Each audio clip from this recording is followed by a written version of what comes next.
जय जगन्नाथ दर्शक बंधु आपण समस्त आम चैनल को स्वागत। विश्व प्रसिद्ध घोष यात्रा बा श्री गुंडीचा यात्रा पाई एबे पुरी बड़दाण्ड चल चंचल। काली अर्थात जुलाई 16 तारिख गुरुवार दिन कालिया शांत सबु दुख कष्ट भूली बड़दाण्ड को ओह्लाई आसिबे तांको भक्त माननकु दर्शन देबा पाई। किंतु आपण जानिछंती कि काली सकाळ मंगल आळती ठारू आरंभ करी संध्यारे रथटଣା पर्यंत केउ समय रे केउ स्वतंत्र नीति अनुष्ठित हेबो। जदि आपण काली पुरी जाउचंती किंबा घरे बसी टीवी रे एही महापर्व को देखिबा को चाहुचंती वीडियोटी आपणको पय अत्यंत गुरुत्वपूर्ण। आज आमे वीडियो रे आलोचना करिबा महाप्रभु केतेबेले मंदिर रु बाहरिबे, केतेबेले रथ रे चढ़िबे, रथयात्रा केतेबेले आरंभ हेबो, एमिति रथयात्रार संपूर्ण समय सूची आमे आज आलोचना करिबा। तेणु वीडियो को शेष पर्यंत देखंतु जहा द्वारा आपण जानि परिबे रथयात्रा रे नीति नियम कोन।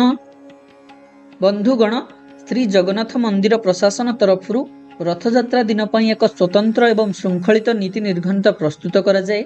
सर्वप्रथमे आसंतु जानिबा भोर समयर नीतिकांति विषय रे।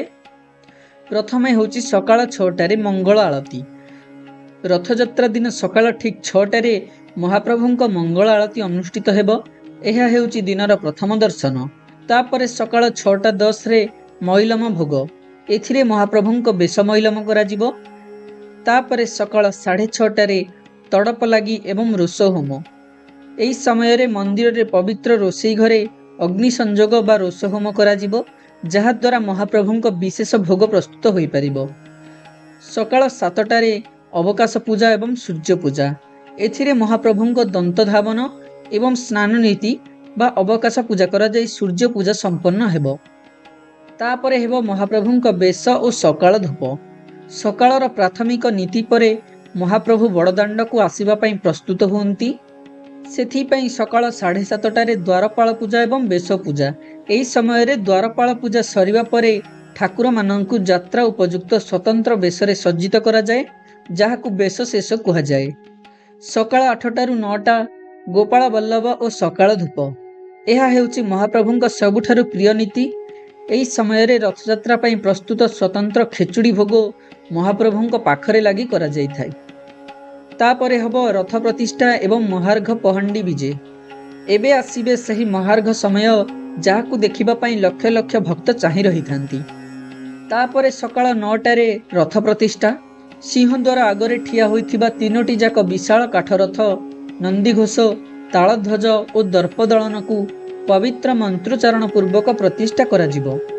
तापरे सकाळ 9:30 मध्याह्न 12:30 पर्यंत पहंडी विजे। एहा रथयात्रार सबुठारु आकर्षणीय दृश्य।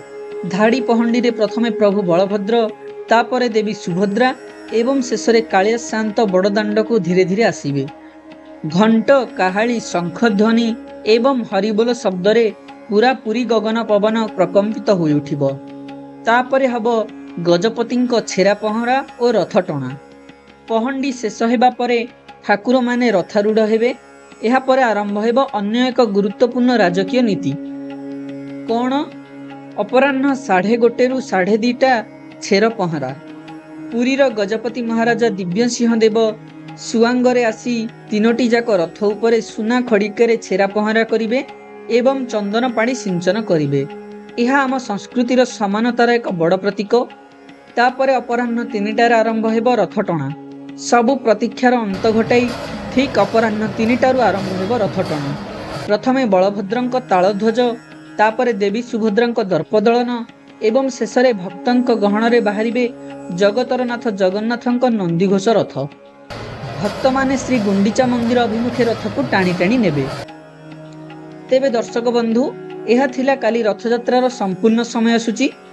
जदि आपण घरे बसी देखुचंती तेबे दूरदर्शन एवं आकाशवाणी रे सकाळ 11:10 रु पहंडी एवं अपराह्न 3:10 रु रथ टणार सीधा प्रसारण देखि परिबे। आपणक मध्यरु केते जण काली पुरी बड़दाण्ड को जाउचंती हमको कमेंट बॉक्स रे जय जगन्नाथ लिखि निश्चय जणांतु। वीडियोटी भल लागिथिले लाइक करंतु। पुणी देखा हेबा एक नुआ वीडियो रे। धन्यवाद। Thank you. जय जगन्नाथ।